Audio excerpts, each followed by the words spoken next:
Trần Nhật Phong trở lại cùng tất cả khán thính giả ở khắp nơi trong chương trình đặc biệt của channel Trần Nhật Phong. Và hôm nay hân hạnh chúng tôi được giới thiệu quý vị một người khách rất đặc biệt. Bà không phải người Việt Nam, bà là người gốc Hàn, mà người Mỹ gốc Hàn. Và bà là một trong những người mà được kể là quyền lực nhất của quận Cam chúng tôi. Đó là bà Michelle Steele. Bà là chủ tịch của Hội đồng Giám sát quận Cam. Welcome to our show, Michelle Steele, and say hi to our audience.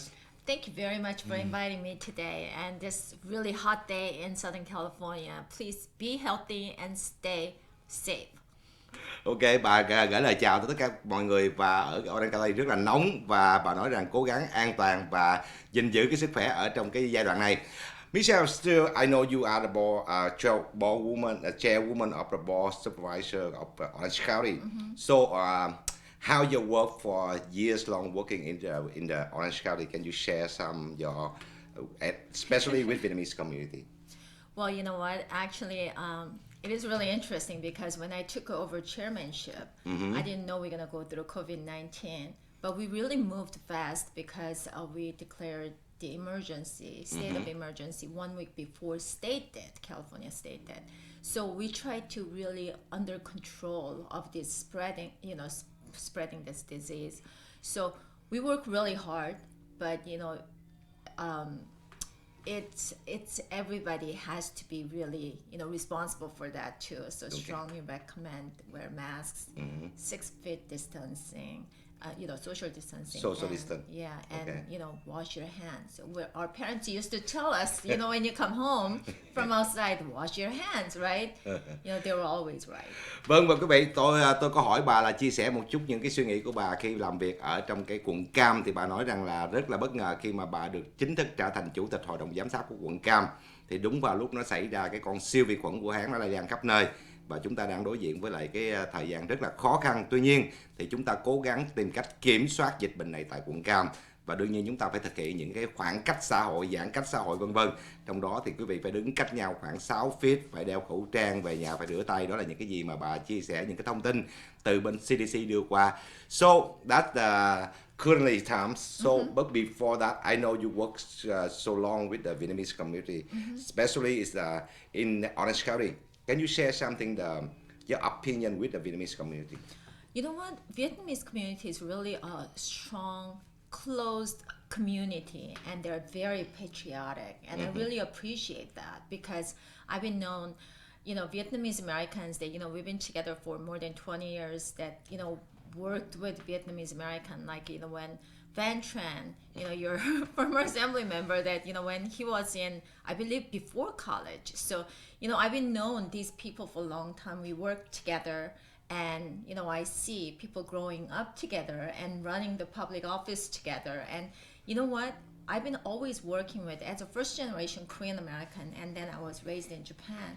So, I know how first generation work really hard. So we've been working very closely together. It's more than 20 years now. Vâng, và quý vị, tôi hỏi bà là bà đã làm việc với cộng đồng Việt Nam như thế nào. Thì bà chia sẻ bà đã làm việc trên 20 năm với cộng đồng Việt Nam, và đặc biệt là với cựu dân biểu kiêm luật sư Trần Thái Văn, là những người đã làm việc chung với bà rất lâu năm. Anh cũng có mặt trong phòng này nhưng mà anh không có xuất hiện, tôi đóng kiến thôi. Tuy nhiên thì bà nói rằng là cái việc làm nó rất là tốt, và đôi bên có những cái chia sẻ và bà hiểu rõ hơn. Cộng đồng Việt Nam là một cái cộng đồng rất là mạnh mẽ, nhưng mà cũng đồng thời rất đóng kín, rất là close, và chúng ta phải có những cái mở rộng hơn. Đó là cái ý của bà. So on this time, I know you run for the campaign for the Congress for the 48 district, right? So this is not Orange County. This is nationwide. Exactly. So we have to focus about the policy of the U.S. government and how the Congress to manage on the internet fair. Right. Internet, right? So can you share some opinion why you run on that seat? You know what? Actually, you said it's a federal issues, but it's all partnership. Local government, city to county, county to state, state to federal governments are all partnership. We all work together. Yep. So that's the reason that we got the CARES Act money to the county from the federal government. That I actually there's 5 supervisors in Orange County. Don Wagner, Supervisor Don Wagner, and I actually gave out to that each cities to distribute to small businesses, because small businesses are the hardcore of our economy. So that's the way we really started. So this is federal government that I want to run because I know the community. I've been doing a lot of town hall meetings, and I listen to our constituents. And we did like senior citizens scam stopper, or like a self defense. You go out there really how to do the self defense. So I know the community, and I really don't like that they're fighting in Washington D.C. It's a totally partisan, and they're just fighting each other. Nothing has been done. So I want to bring something to the local community. That's why I'm running. That's why you're running. Ok, và tôi hỏi với bà là bởi vì bà hiện nay là chủ tịch hội đồng giám sát quận Cam. Tuy nhiên bà cũng đang tranh cử trong một cái chức vụ dân biểu quốc hội của Hoa Kỳ và đơn vị 48. Và tôi có hỏi là tại sao bà lại có ý định ra tranh cử cái chức vị cao hơn này, thì bà có trả lời với tôi là đương nhiên chúng ta làm việc trong cái môi trường này thì chúng ta làm từ địa phương lên tiểu bang, từ tiểu bang lên tới liên bang. Thì bà là người đã làm việc rất sát với những cộng đồng ở dưới địa phương, đặc biệt là những cái cơ sở tiểu thương. Bà hiểu được những cái giá trị và bà hiểu được những cái khó khăn của tiểu thương. Và tại Washington DC thì quý vị biết rằng là có cái cuộc tranh đấu với mặt chính trị rất là nhiều, và nó cũng không giải quyết được dấu mốc cái gốc của vấn đề. Do đó bà muốn ra tranh cử chức vị này là bà muốn đem cái giá trị của những cái cộng đồng địa phương lên trên Quốc hội Hoa Kỳ để họ hiểu rõ được hơn đời sống của người dân. Đó là cái chia sẻ của bà Michelle Steele. So when you run on that seat, is that not only the federal, also we have the, for example, police issue. Okay, so especially on this time, most of the people fight too much about we have too much problem, Black Lives Matter, Antifa, and economic COVID. So we have almost under 100 days to election day. So how you deal with all that stuff? First that I think you should investigate that Antifa leaders that they are really violating federal law or not, because it's the tension is getting really, it's the way too much, because I hear at the board meetings that we have over 150 people show up, and they're very angry, and they're very frustrated, and they come out and they were asking for defund the police or dismantle the police. It really doesn't work. That's what we have to start. And then second, that we have to support the police. So I declared the Law Enforcement Appreciation Day. So August 11th in Orange County, every year we're gonna celebrate the Law Enforcement Appreciation Day. So we really have to give a little more support to the police. So we have to start from there, to control this.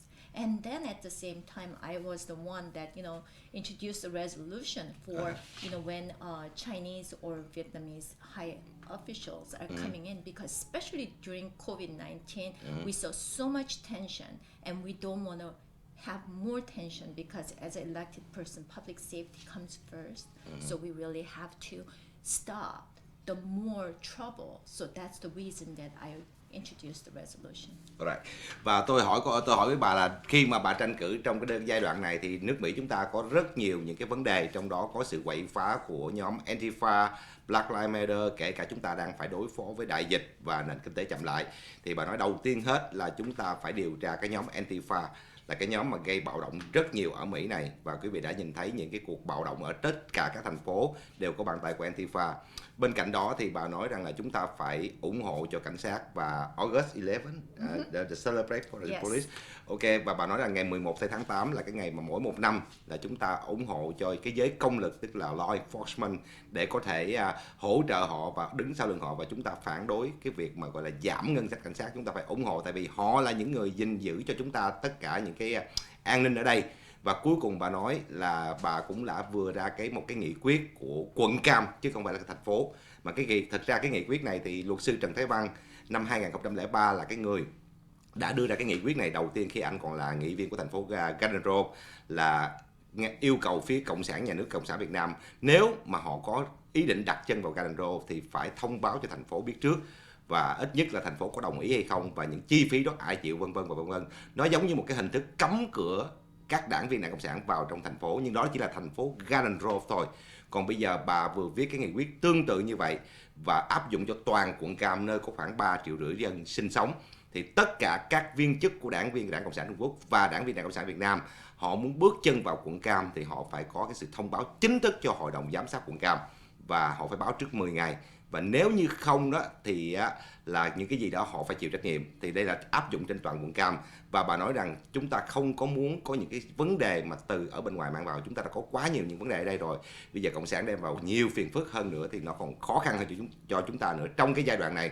So Fang, there's just one more thing that what we are doing is one police officer was actually kicked out from the restaurant for 2 times and egged, for his car.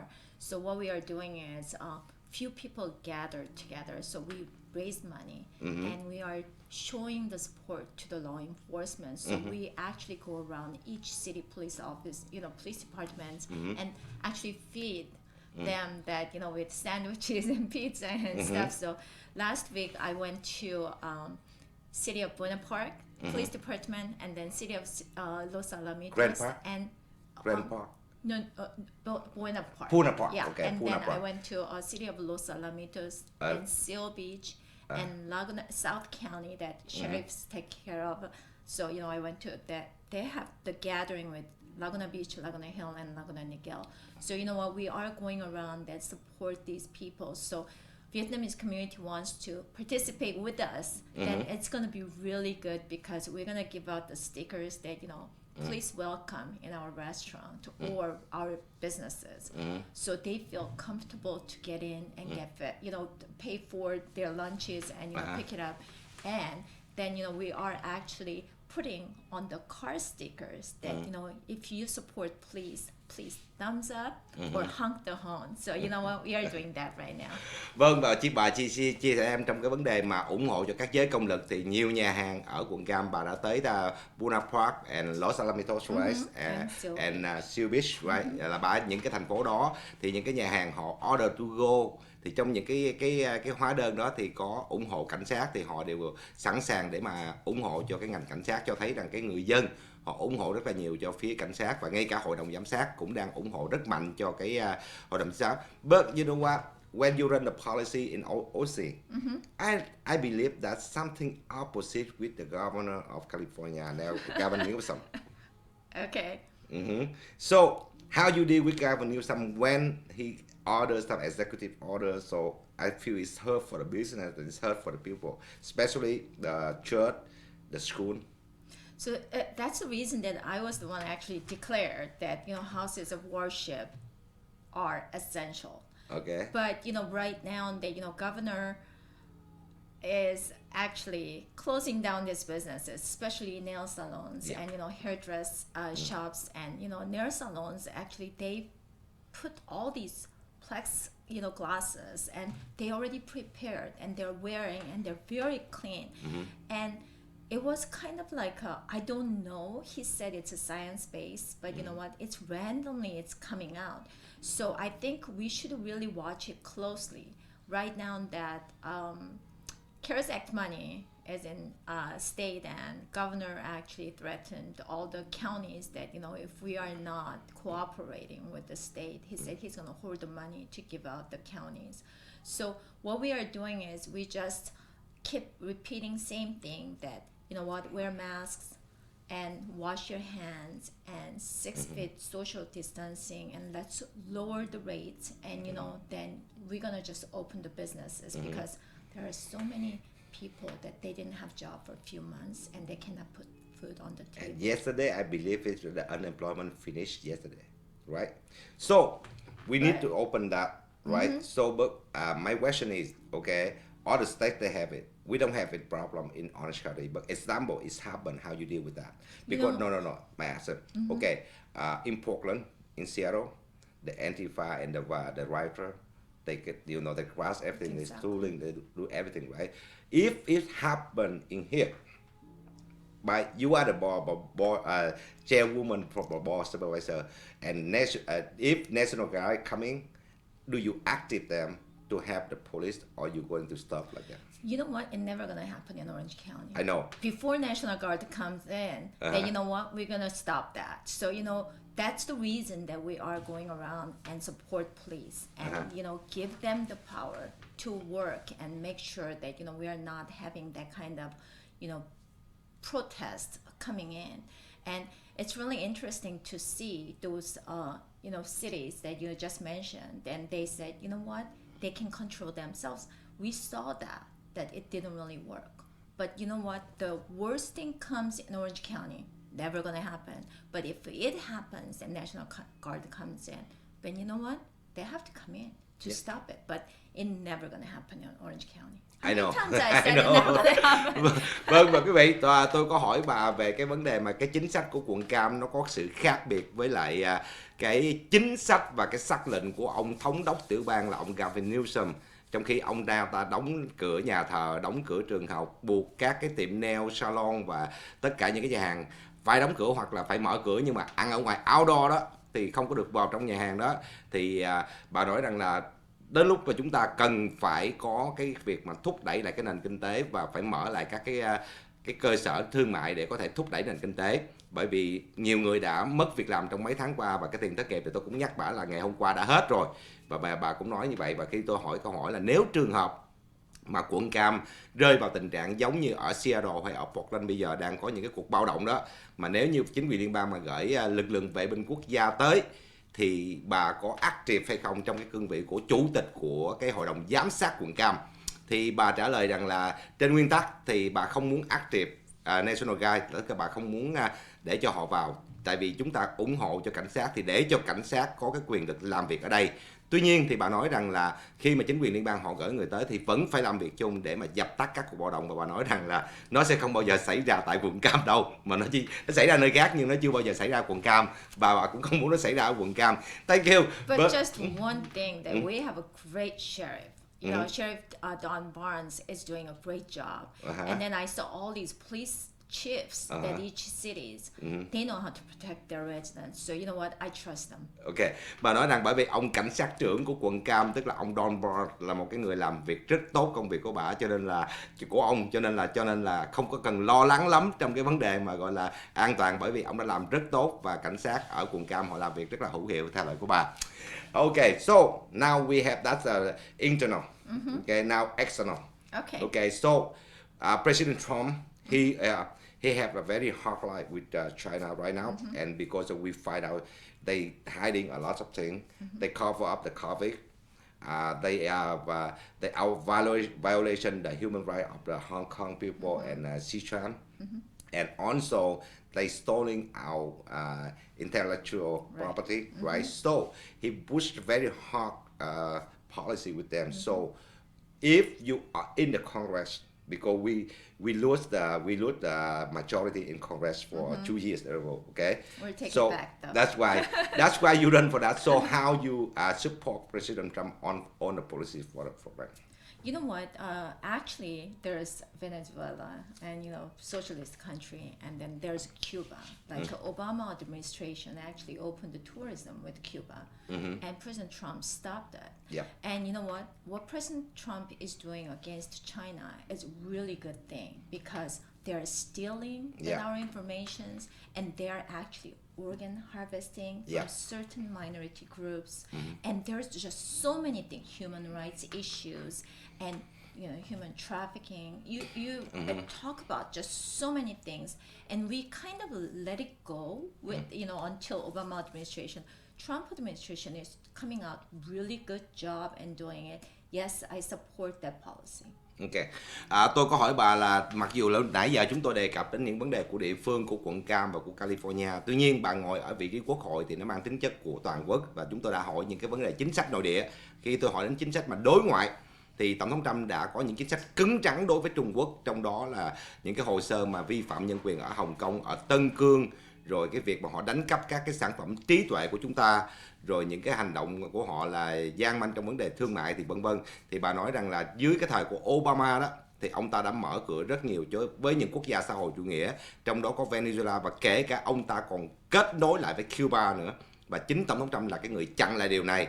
Và bây giờ thì chúng ta biết được rất nhiều những cái điều tiêu cực từ phía Trung Quốc đã có những cái hành động mà gọi là ăn cắp đồ của chúng ta, ăn cắp những cái bí mật của chúng ta, những cái thương nghiệp của chúng ta, rồi họ lại có những cái hành động gọi là vi phạm nhân quyền, kể cả mổ lấy nội tạng. Bà có nhắc lại mà tôi còn chưa kịp nhắc, bà đã nhắc mổ lấy nội tạng của những người ở Trung Quốc.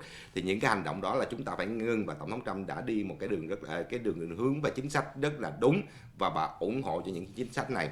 So behind China, we call that a CCP, but VCP is same, Vietnamese Communist Party. Right. They all the same. So but they worsen than China because they still benefit from us for years long. So if you stick on the Congress, how you deal and to stop them, because you know what, they stealing. They harass the people who voice the voice for the freedom of speech, and they have unfair trading with us. Right now, they export to us about $50 billion, and we export to Vietnam around 15. We have 35 billion in stuff. So how you deal with that when you sit on that? You know what, trade is totally different deal, because it's not just Vietnam, and it's not just China and other countries. But when Trump administration did was, as soon as they came in, there is a Trans-Pacific partnership that 11 countries that, they're free of taxes coming in and out. And then, we lost about 18,000 jobs in America. So, Trump administration deleted that and, rewind, whatever Obama administration did. Same thing as the NAFTA, that, with Mexico, that, their trade agreement was not really fairly written, and he rewrote it. His administration rewrote that. And then U.S.-Korea free trade agreement, same thing too. So you know what, actually he's rewinding it, or he's actually rewriting it and renegotiating. That's the way you can put the pressure on these countries. So it seems like America was the one actually just gave out everything. But it seems like President Trump is a nationalist, and then we have to bring these in, especially manufacturing companies. When you're coming in, then you're gonna have tax breaks. These gonna be all related and help that how we're gonna get rid of those deficit, or we're gonna get rid of those, like they are getting surplus, and then we are losing it. So he's all negotiating. So his economic policy is really good. But the question is, we lose for China because every time when we negotiate with them, and they use the general language, not a clear one. So years later on, they abuse the language and they excuse something and they hiding something. So this time, not only China, Vietnam, Vietnamese communist too, they all the same. They use the general language, right? And later on, and they explain by themselves that we don't against something. So how we deal with that to clear that? Because I remember on the first one, the deal with China, President Trump very clear in the language. Well, you have to really clear it. The language itself. It's really interesting. That's the toughest part, because when you translate, so I speak Korean as first and Japanese my second, so English is my third. Sometimes you have to use certain vocabularies and right way on the agreement, right? So you really have to make it specific languages on the agreement, because you don't want to be generalized, and then those agreements. Look like working, right? You remember the declaration from 1984 between the Sino and a British for the Hong Kong? Oh. See? They're all the same. No, actually, no. That was very clear. For 50 years, that China promised that it's going to be two countries there, two totally different government. But now they are actually twisting it. That's different than language itself. Because that's the reason that English let Hong Kong go, under China, because Chinese government promised that 50 years that they're going to have two different governments. But it didn't work because not the agreement, declaration, it was tweaking. China. That's the difference. No, China the explain, okay? Because on the part of there, if involve the national security, they will involve directly to Hong Kong administration. That's why we really That have part, to give that them part. really. And now they apply the security law with the national security law there, and then they can took over all everything. See, that the part, that the part in their declaration on 1984. So you have to really write it down, that one line by one line. I mean, clear it, clear language that, you really have to put it on. Hong Kong, I mean, when you see that they're, the, what is it, protest, or, they want to be free. Yeah. I mean, bottom line is Vietnamese Americans, they came here Everybody. for freedom. You know what? They know what freedom means. When they are under the dictatorship or communist regime, they don't know what is freedom means. Alright. Right. Let me translate for them.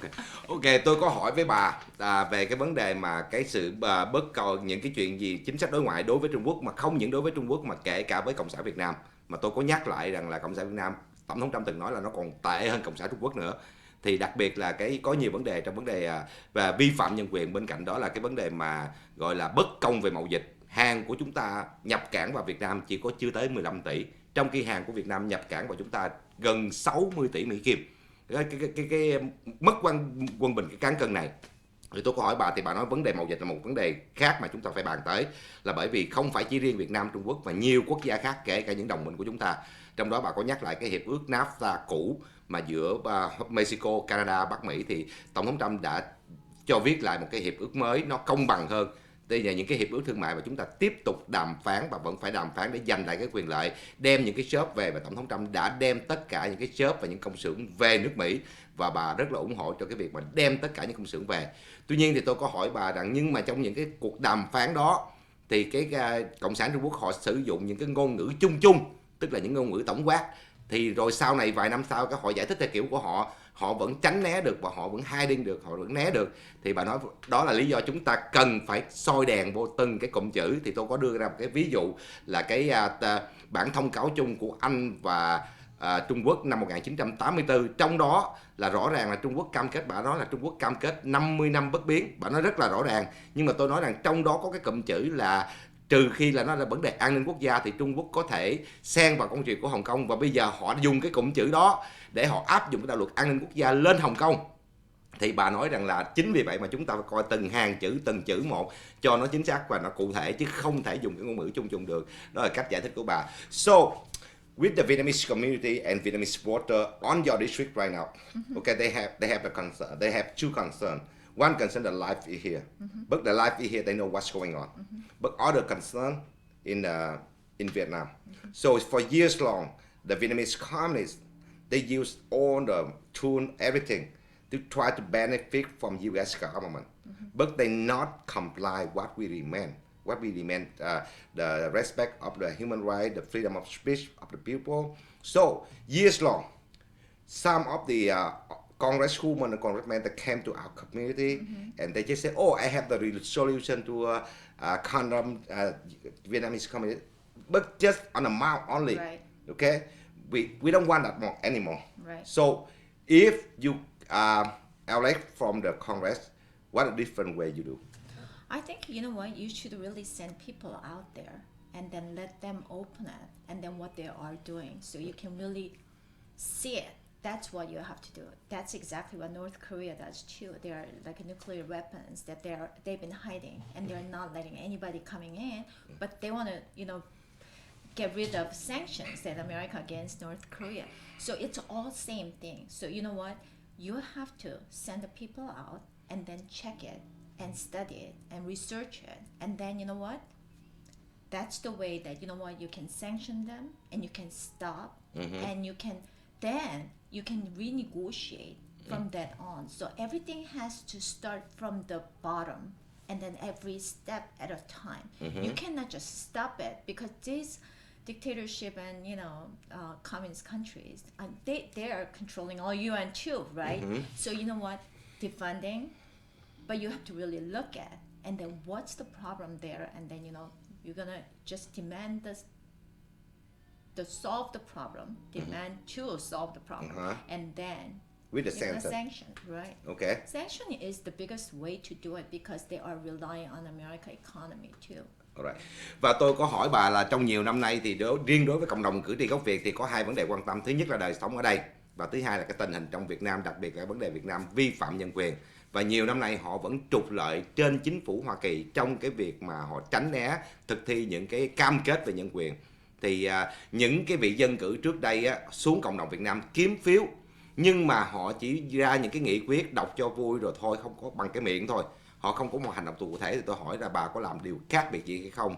Thì bà nói rằng là đối với đó chúng ta phải đi từ cái căn bản, và từ những căn bản chúng ta điều tra, chúng ta thấy được thì chúng ta sẽ có thể áp dụng lệnh cấm vận. Và bà nghĩ rằng cái phương pháp áp dụng lệnh cấm vận đó thì nó sẽ có một cái kết quả hữu hiệu hơn so với những cái là trước đó. Thì bà cũng nhắc lại cái trường hợp của những ông dân cử gốc dân chủ như là ông Korea trốn cứ tới mùa tranh cử chạy ra xuất hiện nói vài câu xong rồi biến mất tiêu.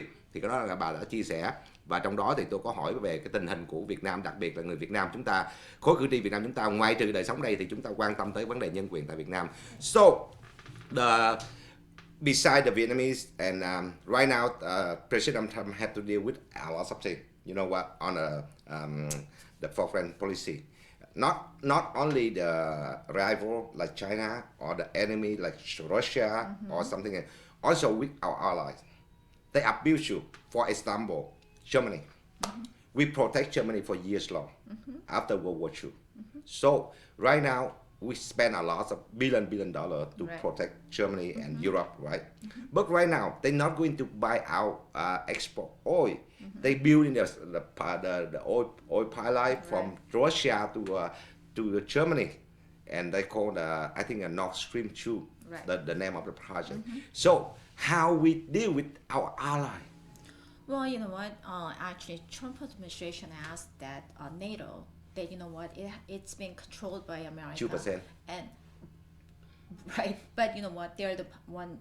He asked and demand other countries that, you know, they are alliances, right? Yeah. You know, friends. Yeah. And those countries pay more. So you know what? They are paying their share, and still that it's being controlled by, you know, America. Yeah. So you know, U.S. government is doing great job right now. That you know, I said everything has to be moved step by step. That's what they are doing. So you know what? Show them that you know you are not. You are getting so much from the United States, but you are not doing it. Then you know what? You have to pay your share too. You know, for these, you know, the organizations. So that's the way it works. So it's first step. I don't know from next step that you know we have to see that you know what how they are moving forward. Then you know what, then you have to come out for you know step 2 and step 3 and you move forward. But years long, our lawmaker here compromise with some lawmaker in Europe here, and they abuse and they just try to you know make it gray zone. Well, that's a Obama administration, that Clinton administration did. And actually now the Trump administration wants to change it. So you know what? That's what he's been doing. Because we want a black and white, we don't want the gray zone, right? Well, there's so many gray war there, and now they try to he tried to make it black and white. That's the way. Yeah. Vâng, và tôi có hỏi với bà là ngoại trừ cái vấn đề của Cộng sản Việt Nam, Trung Quốc là những đối thủ, những kẻ thù như Nga, thì chúng ta cũng có những cái vấn đề với chính những đồng minh của chúng ta, đặc biệt là ở Âu Châu. Tôi có nêu cái trường hợp của nước Đức, khi mà chúng ta bảo vệ cho cái an ninh của nước Đức trong từ đệ nhị thế chiến tới bây giờ, thay vì họ nhập khẩu dầu hỏa của chúng ta thì họ không nhập mà họ đi xây luôn một cái đường ống dẫn dầu từ nước Nga qua nước Đức, có cái tên là Nord Stream 2 đó. Thì bà nói đó là cái lý do mà Tổng thống Trump đã từng đòi hỏi với lại phía NATO là phải gia tăng thêm cái tiền ngân sách quốc phòng. Và trong đó thì ông đã đòi hỏi rất nhiều, và bên NATO họ cũng đã comply, tức là họ cũng đã đáp ứng một phần. Tuy nhiên vẫn chưa đúng, và chúng ta vẫn phải tiếp tục thương thảo và nói chuyện với họ, vì họ vẫn là đồng minh của chúng ta. Vậy điều này không tránh được, và điều này bà đã chia sẻ là chúng ta phải đòi lại những cái đó, và phải có một cái sự công bằng ở trong cái vấn đề mà đóng góp chung trong cái ngân sách quốc phòng của liên minh, đặc biệt là cái liên minh NATO. So you know what, right now we have a lot of problem with our foreign policy, especially right now they try to attack us from outside. For Russia, Iran, in the cyber attack. So the Congress right now, they're very concerned about the election next. We've been attacked with the cyber attack. So with you, how do you your opinion about this kind of topic when they attack us from outside a lot and they try to influence our politics here? It has to be stopped. First of all, election has to be inside of U.S. and U.S. residents, constituents are the one voting it. So it has to be stopped. But the problem right now is those high-tech companies that they're monopolizing all those businesses, and they're not really helpful. That's the problem that we start, because if they can not monopolize, like 20 years ago, you remember we dismantled kind of like AT&T because AT&T was like monopolizing all the people, telephone. Right. Yeah, so that's the way it's supposed to be. And then they're doing their job. Then we can stop those cyber attack. It's coming in from not just Russia but China. It's amazingly that what they are doing. It seems like they have so many full-time that just hacking our government secrets. So you really have to stop. That's what you really have to work with the high-tech companies. But they're monopolizing, and they're so much into politics right now. Get away from it. The original job that they're supposed to do, then we can stop those. That's my point, because when you stick on that seat, do you willing to write a bill to ask some of the high-tech company here to comply the U.S. law policy to prevent with the cyber attack? That we need the bill. We don't need the mouth. We talk with them. When we talk with them, and they listen and they go away. They not do nothing. So far, whatever I said was that For example. Exactly. So Yeah. Our talk to leadership, and hopefully the Republicans going to take over. So we can control it. Right now that they're fighting so much inside that no matter what kind of bills that you introduce, they're all partisans and they're not voting for it. So we really have to do the right thing to Americans, right? Like a couple of days ago, four of the big tech company, they have to testify in the Senate, right, and in the Congress. Facebook, Amazon, Apple, and Google, right? And we asked them about the antitrust, right? Okay, maybe the violent antitrust. So the problem is they hiding a lot, and we tried because we have the law in 1996. And inside that law, they call the Section 230. Okay, they protect much for them more details than exactly. They protect them with the people cannot sue them. But that's interesting though, because that law is only for high-tech companies, but not for other companies. And they using that, and they try to censor some of the conservative. Exactly. That's why that they are the one actually making up, and then they're the ones stopping all these conservative news or anything that they want to put, and they're putting all these liberal agendas. So how you fight to You just said that. We have introduced a bill that when it has to pass, right? Yeah, that's I asked you about that thing, because they try to censor all the conservative voice. Exactly.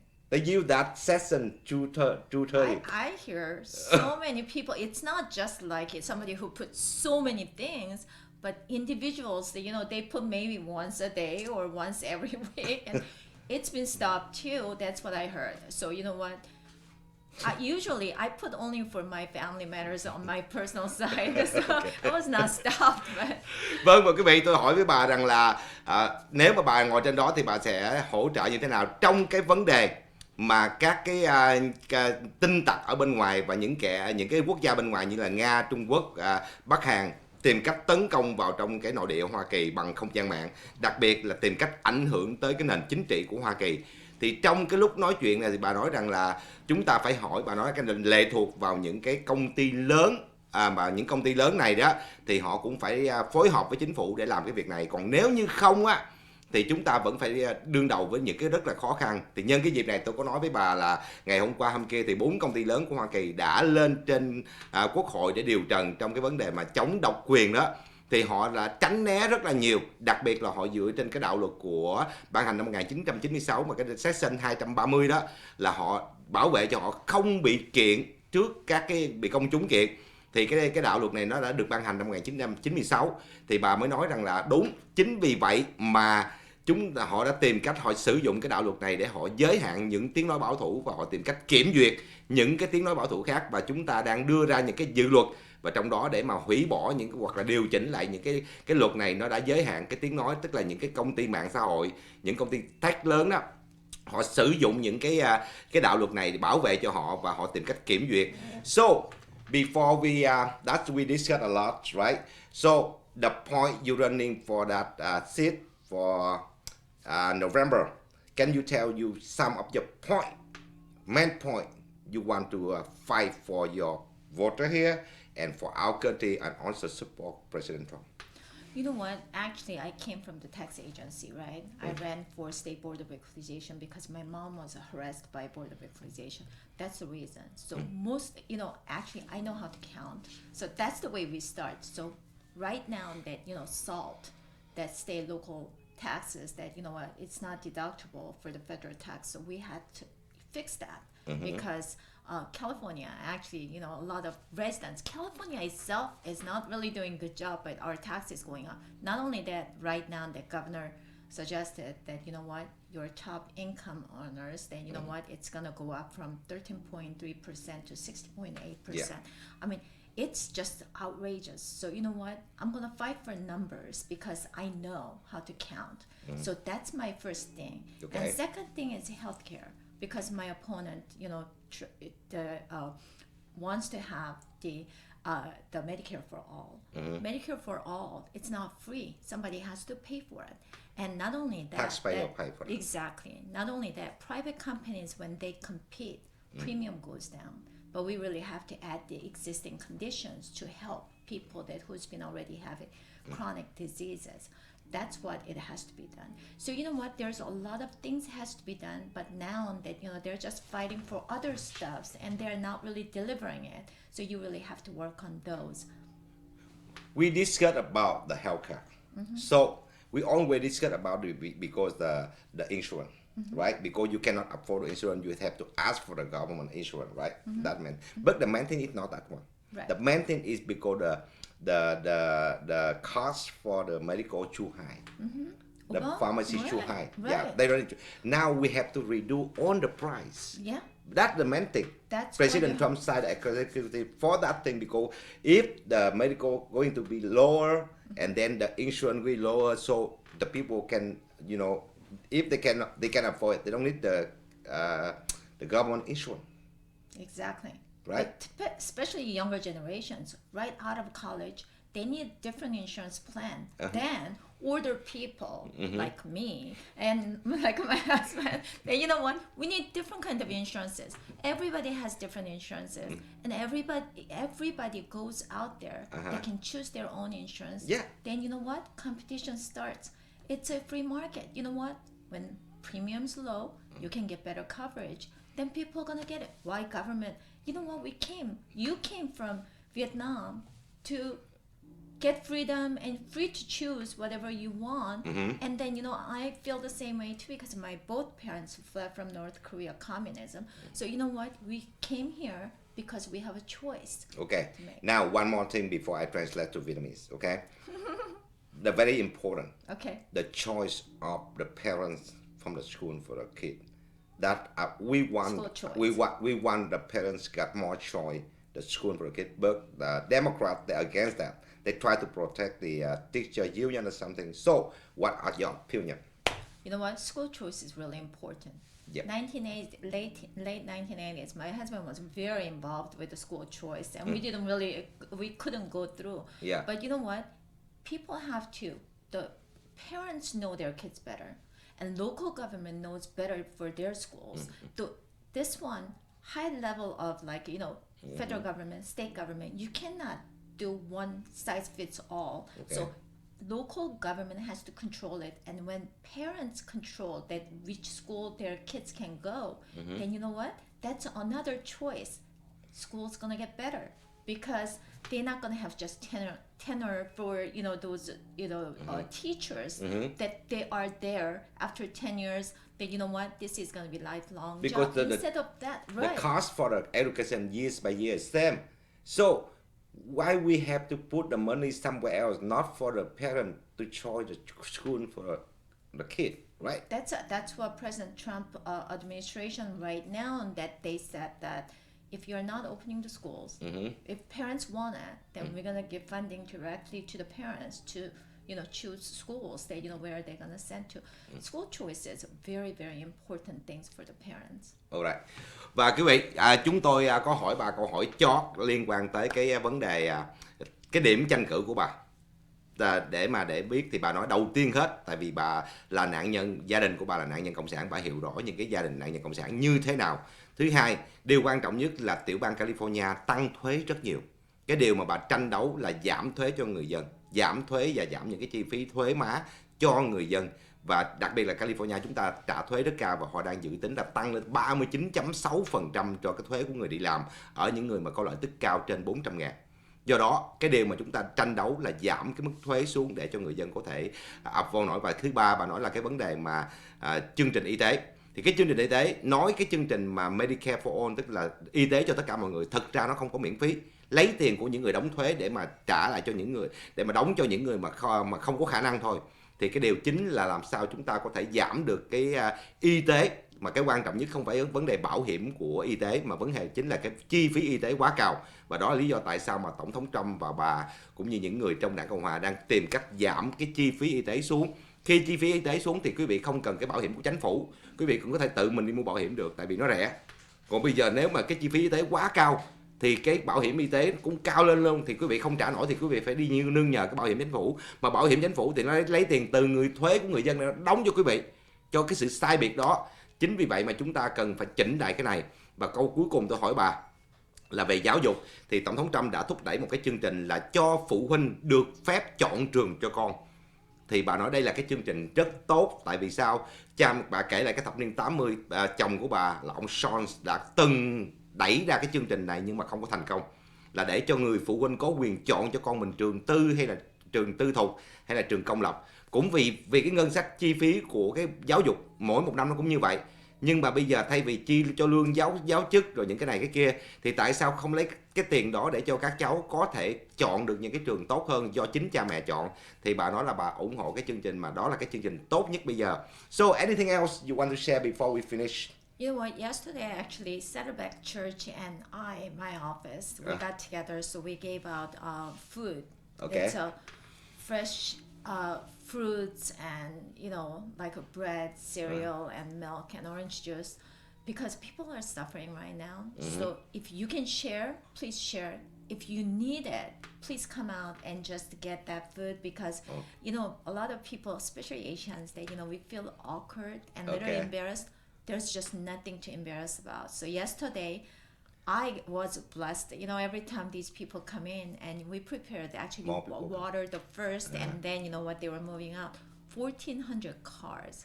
So some cars actually, brought that friends, stuffs. So 2, 3, average 2 maybe. So we served so many boxes of food, and just come out. And we are putting on our website, so please come out when you need it. Okay. And then if you want to share like 10 yuan tomorrow, give out like 1,000, backpacks for the children. So please do that too. So let's share and let's have a little more positive environment right now, because it's the way too negative at this point.